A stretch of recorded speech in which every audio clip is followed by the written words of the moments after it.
The first time the swell lifts the hull today, I am already awake. The cabin is dim, tinted blue through the tinted windows, and the faint creak of the mooring line runs through the frame. I lie still for a few seconds and listen. No engine noise, no distant music from the shore, no early morning traffic on the highway. Just the slap of water against fiberglass and the soft ticking of something cooling in the galley. The luxury yacht used to be loud. Music, laughter, bottles hitting glass. Now every sound has weight. I roll off the built-in couch. My bare feet land on the cold wood, and I make my usual slow circuit, checking if the world stayed in one piece while I slept. The central cabin is still a mess of old wealth and new necessity. Chrome fixtures, soft leather benches, a glass table with a crack through the center from the day the first big wave slammed us off the pier during those first evacuations. Between it all sit plastic crates with canned food, fishing gear, and tools. I step around a pile of coiled rope and climb the short staircase to the aft deck. The morning air hits my face. The coastline stretches along the horizon, a faint spine of rooftops and low hills, washed in thin fog. Smoke hangs in two spots, far apart from each other, slowly rising in steady columns. The anchor chain runs off the bow into the gray-green water. The distance to shore stays about a mile by my guess. Close enough that I can row it, far enough that anyone on the beach without a boat is stuck there. I check the chain first, always the chain. My hands move automatically through the routine I built when the news stopped and the last emergency broadcast cut mid-sentence. I test the tension, check the shackle, then follow the deck line to the stern cleats. One knot got wet during the night and tightened too much, so I work at it with a short pry bar until it loosens and sits properly against the metal. A loose knot is a lost boat, and there is nowhere to walk back from out here. Below my feet, the hull shifts, but the pull is steady. Tide is running out. Good. Less chance of drifting closer to shore. The infected are trapped by water, but people are not. I move to the rail and reach for the binoculars that hang from a hook under the overhang. The rubber grip is worn where my thumbs sit each morning. I scan the beach I use for landings first. There is a rusted car stuck half in the surf, a narrow strip of sand, and the broken concrete of the old boat ramp. No figures on the sand, no strange piles near the waterline, no fresh tracks. The buildings beyond are still, windows dark, a few doorways yawning open. One storefront sign hangs by a single chain and moves in the breeze. I hold the glasses steady on the marina further down, where the masts are clustered in a line.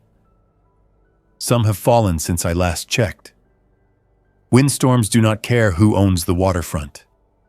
None of the boats closer to shore seem moved from yesterday. No outboard shines in a new position. No fresh hull wakes cut across the water. I lower the binoculars and only then let myself think about breakfast. Fishing lines are already set from last evening, running off the stern on simple floats I made from cut fenders. I haul each one up slowly, hand over hand to avoid splashing. The first line holds nothing but seaweed. I strip the green strands away and reset it. The second line pulls heavier and shifts unevenly. When the dark shape breaks the surface, a silver flash rolls, and I exhale through my teeth. Good size. I swing it aboard, pin it with my knee, and end it quickly with the blunt back of a fillet knife. No ceremony, just necessity. The knife sinks into the old cutting board, leaving another notch in the plastic. The rich owners left a large grill on the upper deck and a branded cutting block with their initials burned into it. I use both for work they never planned. In the galley, I clean the fish over the sink, letting the scraps slide into a bucket. The smell rises fast in the confined space, but it is better than the smell that comes off the shoreline on hot afternoons when the wind shifts. I throw a handful of salt from a jar onto the fillets, leave some for breakfast, and wrap the rest in wax paper for later in the day. The small propane stove hisses when I turn the knob, and for a second the sound makes my shoulders lift. Propane means flame, flame means light, light means attention. But the curtains are drawn and the tinted glass hides the glow, and out here no one can smell my food unless they are already close enough to be a problem. I keep the heat low and move on to check the rainwater system while the pan warms. On the roof, the rain collectors sit in a line along the starboard side. Plastic barrels connected to gutters I rigged from cut sections of decorative trim. The weekend party crowd did not care where rain went. I care a lot. I tap each barrel with my knuckles and listen to the pitch. The last storm 2 days ago filled them almost to the top. I read the scratched marks I made with a screwdriver near the rims. I have enough water for maybe 12 days if I stay careful. More if I stretch it, less if I have to wash gear or clean a wound. The sky above me is a flat sheet of thin cloud with pale breaks where sunlight pushes through. No obvious storm fronts. The ocean today has slow, regular swells. Predictable. I like predictable. The land is the opposite of that now. Breakfast is quick. Fish, a piece of stale bread softened in water, a few sips of weak tea made from an old box of bags I found in what used to be the yacht's bar. I chew while standing, watching the coastline through the small, round porthole beside the sink. I never eat without checking the horizon every few seconds. Habit has replaced hunger as the main signal. While I eat, I run through my inventory in my head. Fuel. 4 large tanks under the deck, all full when I took the boat in the first week of panic. 2 have been used down to half. Fresh water, what is left in the barrels, plus the original tank that I treat with tablets. Food, canned beans, fruit, vegetables, rice, pasta, jarred sauces, the last of the dried meat. Fishing makes it stretch, but metal cans still vanish from the stack. Batteries, running low, propane, 3 cylinders. Every list ends in the same place. I can stay out here a while longer, but not forever. The shore keeps pulling at me, even while it refuses to welcome anyone back. By mid-morning, the sky brightens and the wind shifts slightly from the south. That means the small cove near the marina will be calmer. The tides chart taped beside the helm says, "Today's low is late afternoon," but the swell already looks mild. It is a good day for a shore run, and that thought makes my hands move faster as I tidy the deck. I have postponed going in for 3 days. I am out of certain things that you cannot catch with a hook. Medicine, brake fluid for the winch, engine oil. Coffee would be good, but it sits low on the list. I rinse the cutting board, secure the bucket of fish scraps with a lid, and lash everything loose to the rails. If someone watches from a distance, I do not want them to see panic or rushed movements. Calm, steady activity looks less inviting. In the storage compartment under the bench seat, I keep my shore bag ready. It holds a small first aid kit, a length of rope, a crowbar, duct tape, a compact set of bolt cutters, and a folded map sealed in a plastic sleeve. I add 2 empty fuel cans today, and 2 old pillowcases that have become my shopping bags.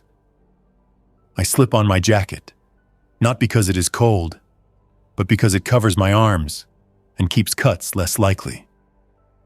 On my belt, I snap the sheath of a heavy knife in place.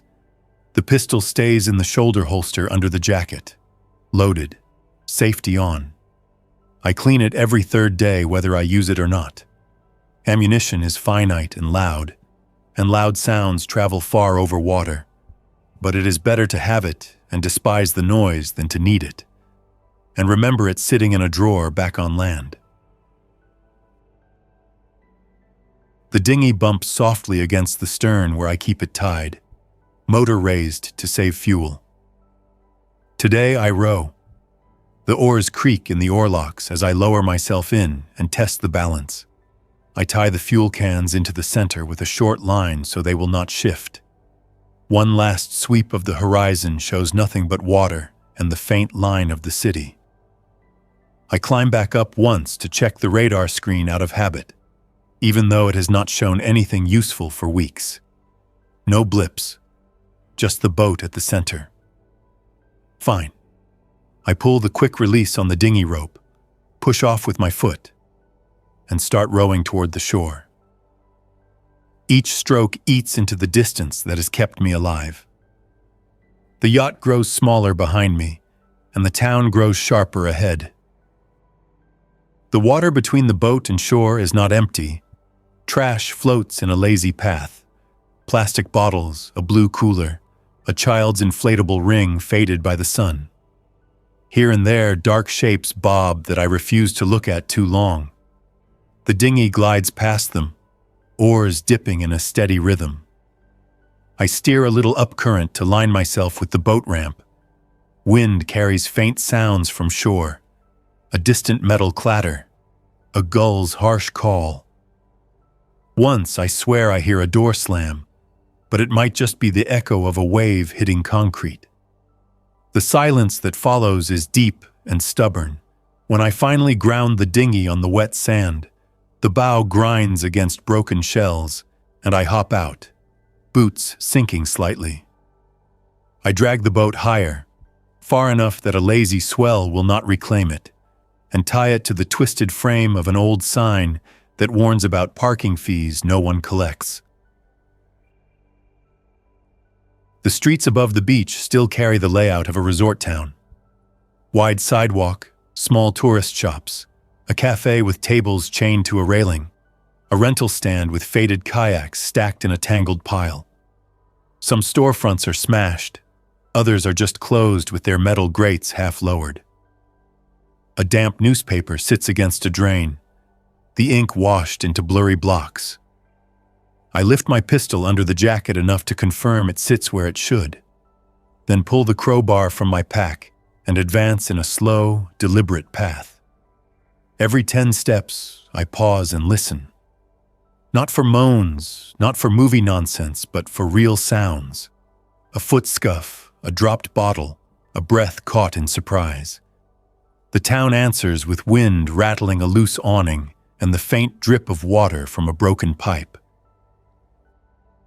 The gas station sits 3 streets inland, near an intersection with a dead traffic light. I picked it on my map because it has a backlot that connects to a service alley, which means more ways to leave. As I approach, the smell of old fuel mixes with something sour from the drainage. The glass doors are shattered, and dark streaks stain the tile inside, dried and flaking. A car sits at one pump with its door open, keys still hanging. I give the interior a quick look. Empty. No movement under the dash or in the back seat. I keep my steps light as I move to the side of the main building, where the metal covers for the underground tanks lie flush with the pavement. The first cover is dented hard enough that it will not lift. The second gives after a stubborn fight with the crowbar. The clang of metal on metal rings out across the lot, and I freeze, body angled, pistol half drawn. The sound rolls away and nothing answers. For now. Siphoning fuel from an underground tank is slow work. I lower the weighted hose until it bumps bottom, then work the pump handle on the manual rig I salvaged from a marina. Pale fuel starts to flow into the can through the clear line. The sound is faint but constant. While the can fills, I keep my head up and my eyes on the edges of the lot. Across the street, a supermarket stands with its front a black mouth, windows gone. Two shapes lie in the parking lot beside a tipped shopping cart. I focus on the supermarket doors. For a moment, I think I see a shadow slip past in the darkness. I keep my hand near the pistol and wait. Nothing emerges. The infected do not wander as much in daylight when it is this bright. Heat slows them a bit. Or maybe it is just the lack of noise. Night is worse. Night gives them cover. The first can fills. I disconnect, seal it, and start the second, working faster now. Every extra minute on land feels like a test. When a noise finally breaks the stillness, it comes from behind the station. A dull thud, then a scraping drag. My neck tightens. I crouch lower beside the tank opening and peer along the side of the building. At the corner, something pale moves into view. A man in a torn shirt, bare feet darkened with grime, face slack except for the jaw that works in a slow, aimless motion. His eyes have the unfocused quality I recognize too well by now. He turns his head in short jerks, sniffing once at the air. I look at the distance between us, the obstacle of the low divider wall, and the open space around my boat ramp in my mind. My fingers tighten on the crowbar. I could take him quietly. One hit, maybe two, but there is a dark streak on his arm, and his shoulder hangs at an odd angle. Up close means blood. Blood means risk. I choose distance. I ease back from the tank, disconnect the hose, and leave the second can at half full. Full enough. As I move, the metal cap slips from my hand and clatters against the pavement. The infected man stops, head snapping toward the sound. His entire body shifts from idle to focused in a single stiff jolt, and he staggers into a faster, clumsy walk, heading my way around the building. Behind him, another shape lurches into view, drawn by the same noise. Two is twice the trouble. I sling the half-filled can into the bag, grab the other, and sprint in a low, controlled line for the alley. My boots slap the ground. I catch a glimpse of gray faces turning toward me from a doorway across the street, some slow to register, others quicker. No one calls out. No one chases yet. But the air behind me feels full. I do not look back. The alley stinks of old garbage and damp concrete. My breath stays thin and controlled as I weave around the overturned dumpster and rusted shelving. At the far end, daylight shows a narrow exit between two brick walls that drop straight to the back of the kayak rental shop near the beach. One more corner, and the smell of salt pushes in. As I burst out into the open, a single infected stands near the waterline, arms hanging, head tilted. He turns slowly. I do not know if the sound of my steps or some other signal gave me away, but his focus zeroes in on me. His mouth opens, and a low, rough noise rolls out. Not a roar, not a scream, just raw effort. I keep moving, choose not to shoot. A shot would bring the town. I angle to the side, putting the rental stand between us, and reach the dinghy in long strides. Sand sprays as I push it into the shallows. The fuel cans clank together in the bottom. I feel the tug of water and jump in, shoving off before the infected reaches the edge of the wet line. By the time his feet enter the surf, I am already pulling hard on the oars. He wades in deeper than I expect, water up to his waist. For a moment, he keeps coming, arms lifting and falling as if he has forgotten what resistance feels like. Then one foot slips in the sand, his balance twists, and he goes under. He vanishes with barely a splash. Bubbles swirl up where he went down, then nothing. I do not wait to see if he surfaces somewhere further out. I put all my strength into the pull of the oars, focusing on the white hull of my yacht growing larger ahead. Once I have covered enough distance that the sounds of the shore blur into a dull hum, I allow myself a single glance back. A few figures stand on the sand now, spaced apart. Their bodies sway in small shifts, heads tilted toward the water where I had been. None of them move into the waves. The ocean stops most of them. Most. Climbing back aboard is always the moment my nerves feel thin.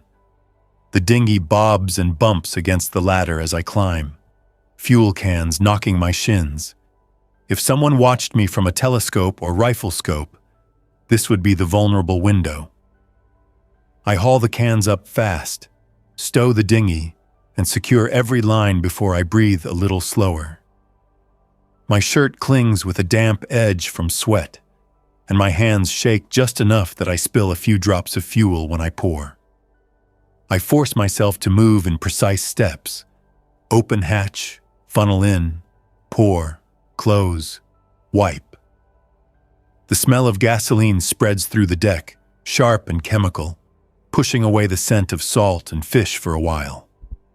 Once the cans are empty and sealed, I stow them in their spot and head for the helm.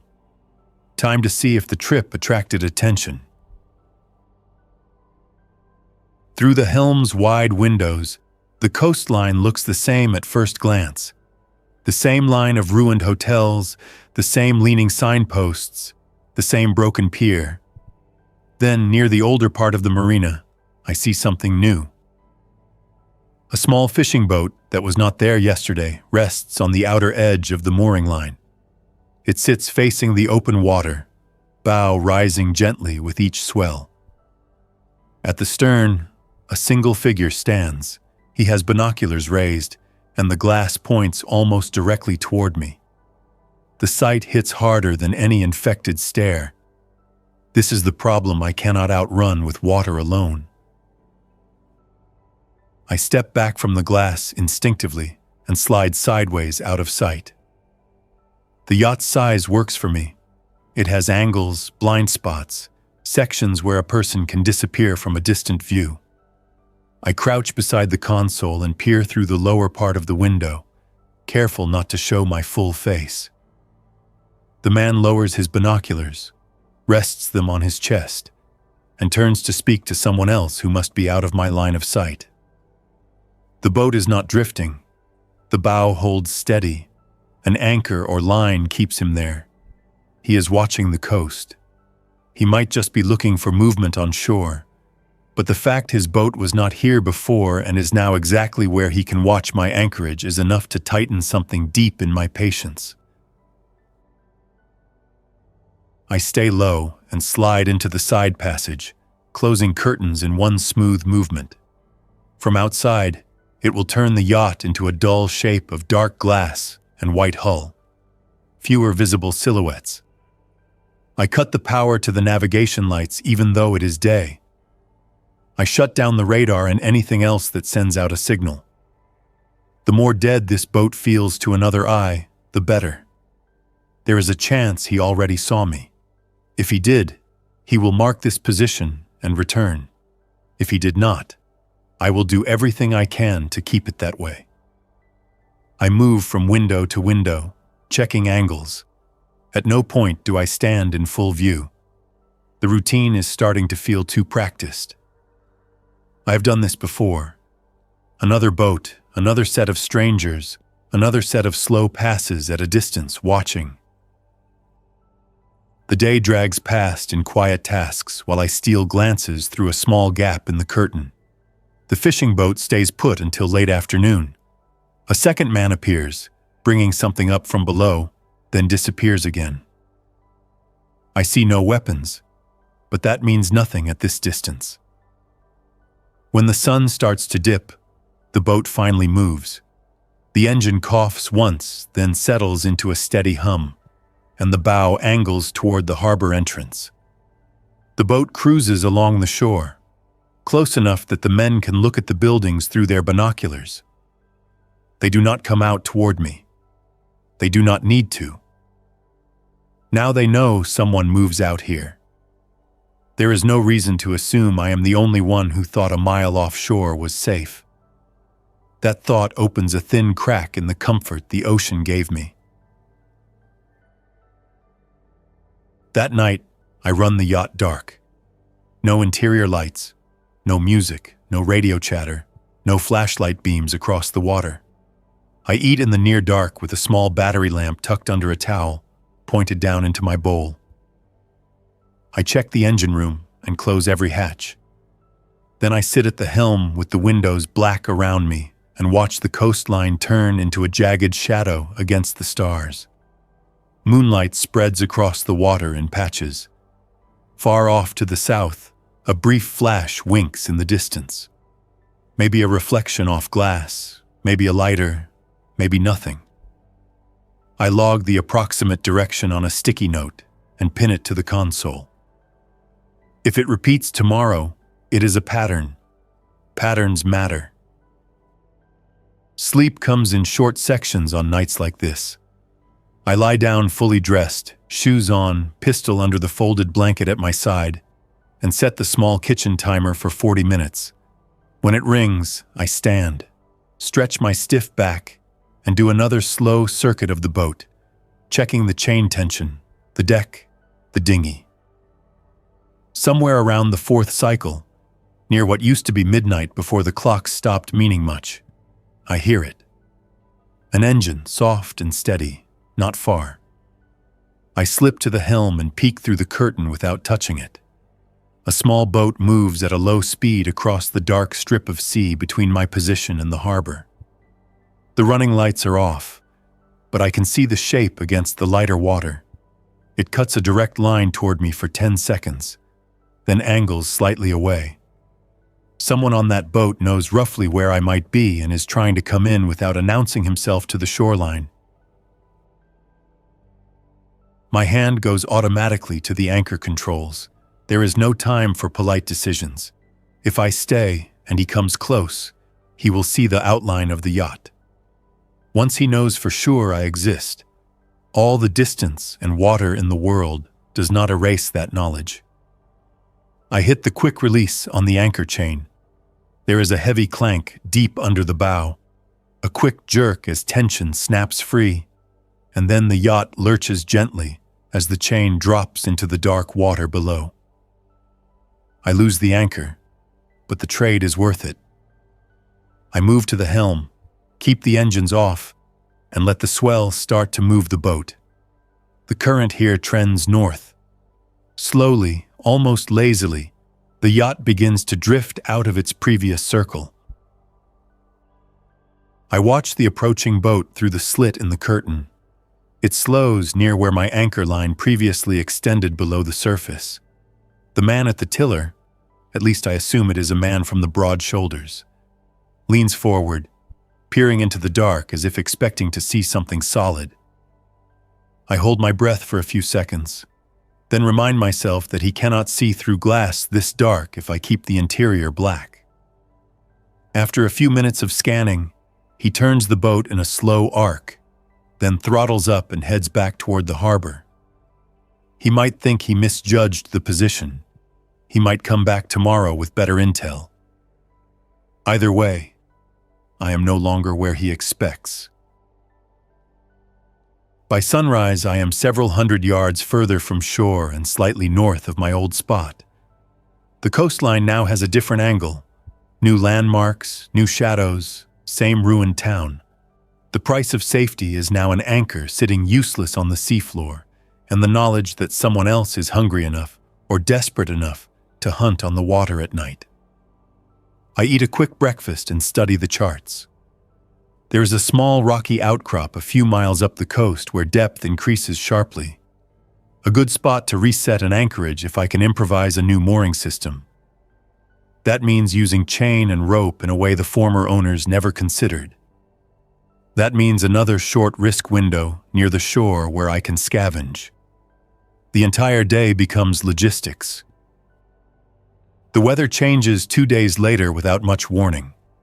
Clouds roll in thick and low, turning the horizon into a featureless wall.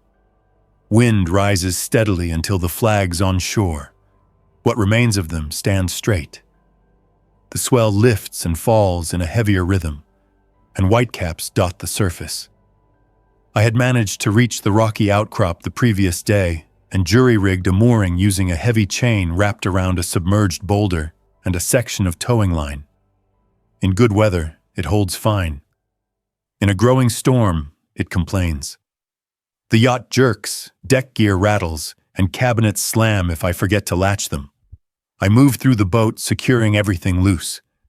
When I step out onto the deck, wind claws at my jacket and sends spray into my face. The coastline is a gray smear through shifting rain. I cannot even see the harbor entrance now.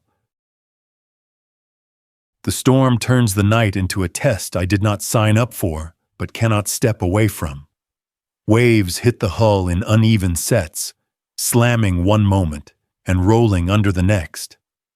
The improvised mooring line groans with each pull.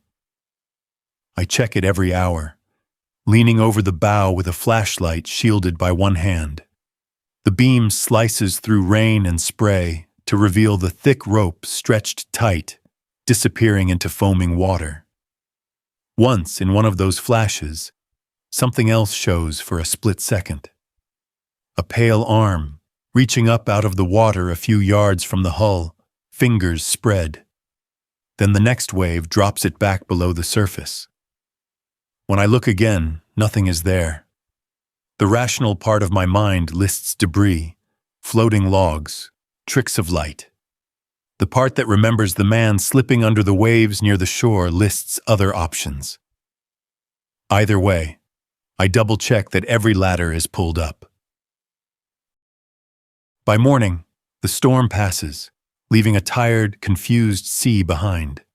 The sky hangs low but brighter, and the wind eases to a steady breeze. The damage tally starts. One rain barrel has broken its strap and gone overboard. One solar panel on the aft deck rail has cracked and hangs dangling. A storage bin has spilled half its content across the deck, contents soaked in salt spray. I clean methodically, starting with what saves resources first. I retrieve the hanging panel, lay it flat inside to dry, and test it later with a small meter. It still gives something, but not full output. That means less easy power, more hand-cranked devices, more time spent managing energy instead of resting. The loss of a rain barrel hurts more. I have less redundancy now if the next storm arrives without warning. The ocean does not negotiate. It only offers terms. For a short stretch of days after the storm, no boats appear on the horizon. The infected are pushed from my thoughts when I watch the water instead of the shore. Yet evidence of the land still reaches me. An empty kayak drifts past one late afternoon, spinning slowly. Its paddle floats 30 feet away. A life jacket bobs without a wearer. Once, a seagull circles a swollen shape in the water at a distance and pecks at it until it rolls enough for a pale face to show. I force myself to look only long enough to be sure the body is not moving. The infection has rules at the start. Fresh dead can rise. Long-soaked bodies tend to stay down. That distinction is not perfect, but it is something to hang decisions on.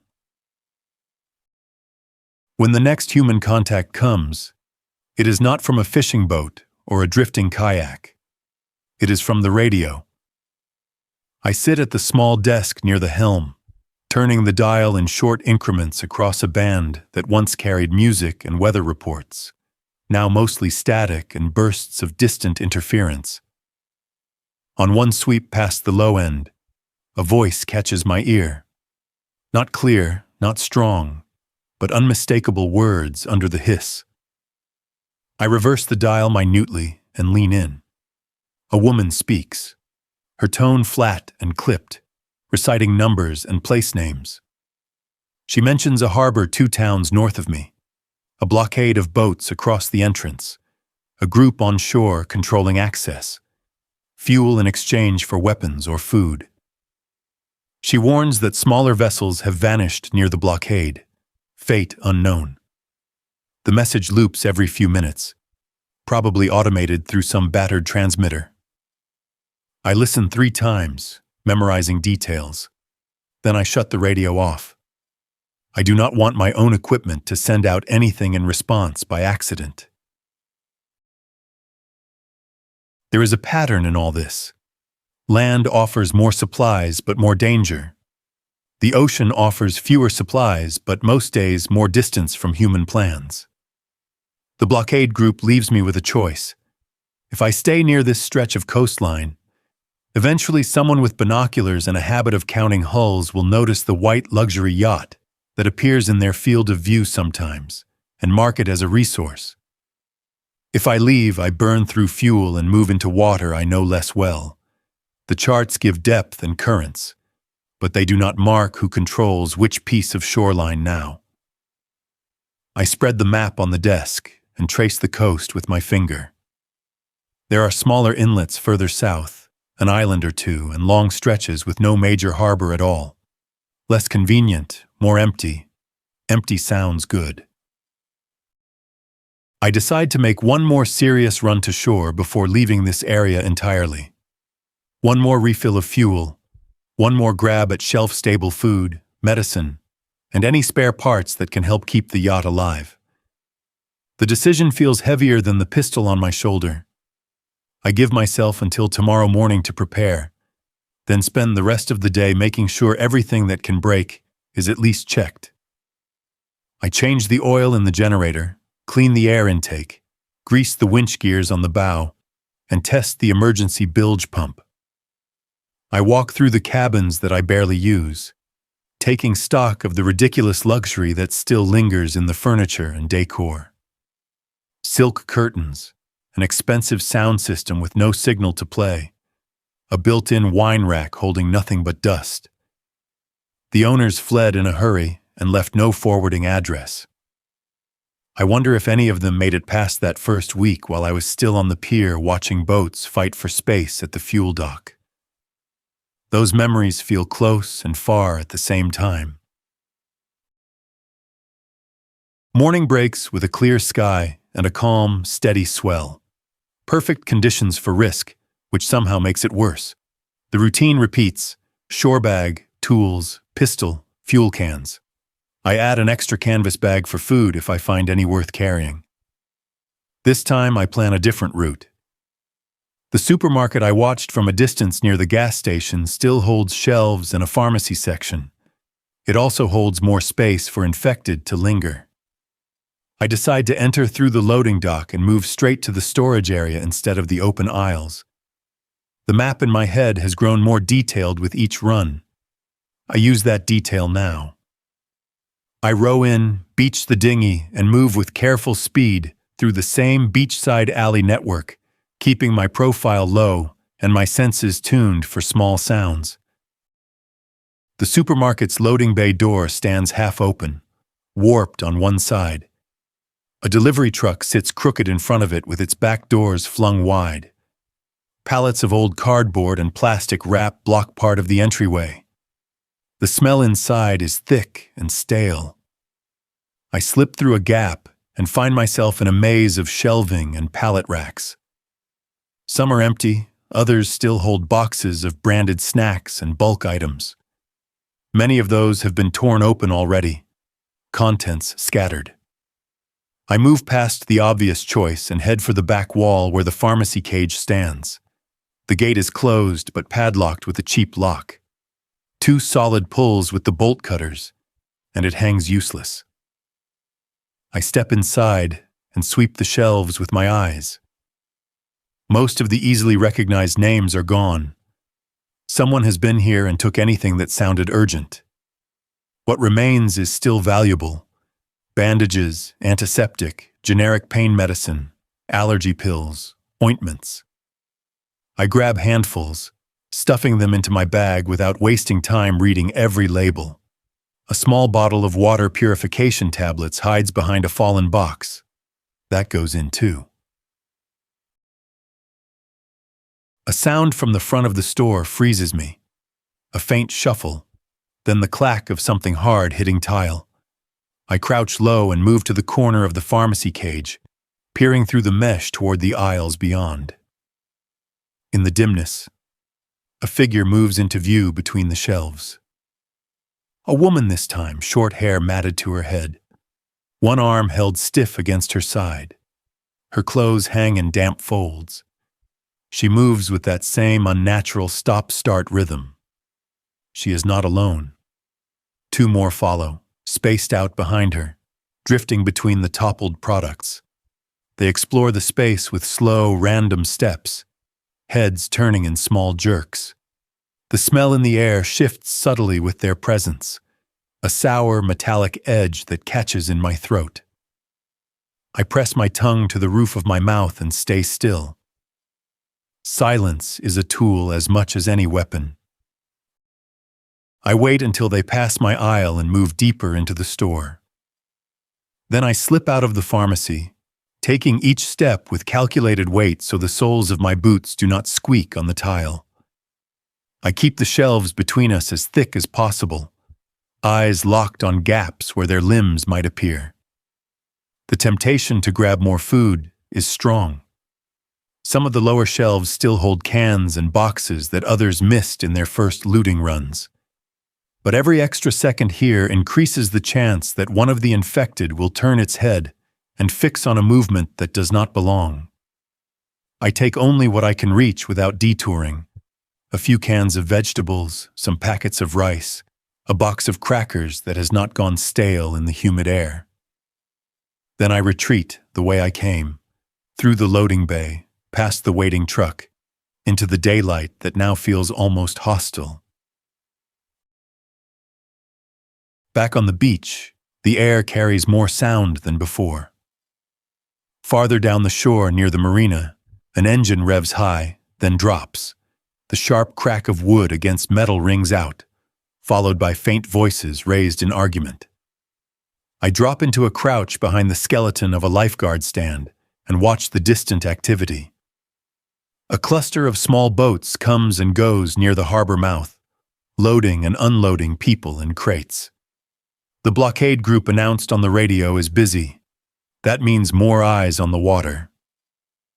I pull the food and medicine tighter against my chest and start a low, fast walk back to the dinghy. The sense of the net closing is not imaginary.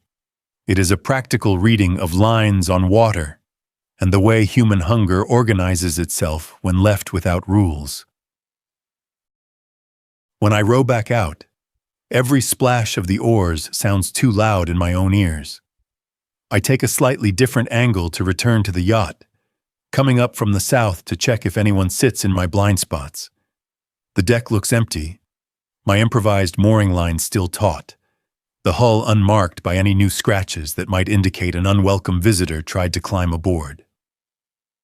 I secure the dinghy and haul the supplies up. Once everything is stowed, I stand at the bow and look toward the harbor one last time. Through the binoculars, the blockade is more obvious now. Several larger boats sit side by side across the harbor entrance, chained or roped together. Smaller craft mill around them like insects around a nest. Someone has taken control of that choke point and turned it into a filter. Nothing leaves or enters without passing under their judgment. That setup will grow, feed on power, and eventually stretch its attention outward along the coast. I do not intend to be here when it reaches me. The decision to leave this stretch of coastline becomes action in a series of concrete steps. First, I chart a course southward that follows the coast but stays at least a few miles out. That gives me visual reference while keeping distance from small craft without real range. Then I check the fuel levels again, calculating in my head and on paper how far I can go while still leaving a reserve for emergencies. I ration water and food with longer days in mind. I secure everything inside the yacht for movement, lashing crates to rails, locking cabinet doors, stuffing cushions into gaps where objects could fly.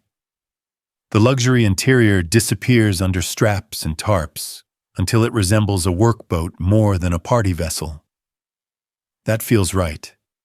The world has no use for party boats anymore. On the final evening before departure, I let myself sit at the open stern for a while without tools in my hands. The sunset stains the horizon, and the broken town looks almost peaceful in the fading light. Tall windows reflect the sky. The scars on the buildings hide in the shade. For a moment, the place could almost be sleeping instead of gutted. I listen to the water slapping against the hull and watch a lone bird glide low, searching for fish. The infected on shore, if any stand near the beach right now, do not show from this distance. The blockade at the harbor is just a suggestion of masts. From out here, all the human noise compresses into a quiet smear. It would be easy to pretend that I could stay in this exact spot forever, anchored between danger and emptiness. But truth does not care about comfort. Supplies run down, people spread out, storms come, ropes chafe through, anchors drag. The balance breaks if you stand still too long. Dawn on departure day arrives clear and sharp. No fog, no low clouds, only a pale gradient from dark blue to orange over the land. I start the engines for the first sustained run in weeks. The familiar vibration runs through the deck. It used to mean leisure trips and quick hops to favorite coves. Now it means risk and movement and new unknowns. I raise the makeshift mooring and coil what is left of the line, knowing I may not be able to reuse that anchor point again. At the helm, I take one last long look at the stretch of coastline that has been my reluctant neighbor since the sirens stopped. I trace the path my dinghy has rode countless times between pier and hull, beach and safety, always dancing on the edge of too far and not far enough. The radiance of the new sun does not soften the hard edges. It just reveals them clearly. I ease the throttle forward. The bow shifts, slowly at first, then with more confidence, turning away from the harbor, away from the blockade, away from the familiar curve of the beach. The wake spreads out behind us in a wide, foaming path that erases my old anchorage markings for anyone watching. The engines settle into a steady rhythm as I bring the yacht to cruising speed. Ahead lies an empty line of water and a distant kink in the shore where new inlets and headlands wait. I do not know what groups hold those places, or whether the infected there cluster on the sand just the same. I only know that stasis kills as surely as recklessness. Out here, survival lives in constant trade-offs, in reading small shifts of wind, in watching the way a stranger's boat lingers just a little too long at the edge of vision. The ocean will not protect me. It will not betray me either. It will just keep moving hour by hour, swell by swell, leaving it to me to decide whether to sink, drift, or steer. Today, at least, I am still steering.